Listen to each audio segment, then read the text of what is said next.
Karibu mtazamaji wa Mnoma TV. Uhispania imetuma wanajeshi kuimarisha usalama katika eneo lake la Ceuta lililoko Afrika Kaskazini baada ya maelfu ya wahamiaji kuogelea kutoka Morocco na kuingia katika eneo hilo siku ya Alhamisi. Takriban watu 15 walifariki dunia kwa kuzama maji walipokuwa wakijaribu kufika Ceuta.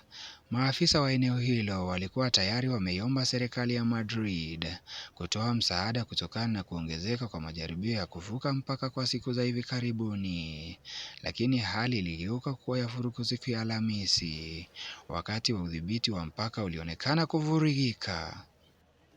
Mapema mwezi huu, Mahakama Kuu ya Uhispania iliamua kwamba wahamiaji wanaozuiliwa baharini wakati wanajaribu kufika Ceuta au Melilla, eneo lingine la Uhispania lililoko Afrika Kaskazini, hawawezi kurejeshwa mara moja nchini Morocco bila ya kufuata taratibu za kisheria.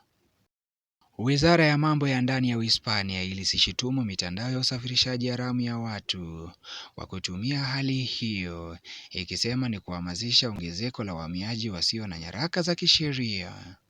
Pia waliongezea kuwa vikosi vya ulinzi vitaimarisha usaidizi kwa kikosi cha walinzi wa mpaka maarufu Civil Guard katika kutekeleza majukumu yake na hatua nyingine zozote zitakazohitajika ili kudumisha usalama katika mji wa Ceuta, wizara hiyo ilisema.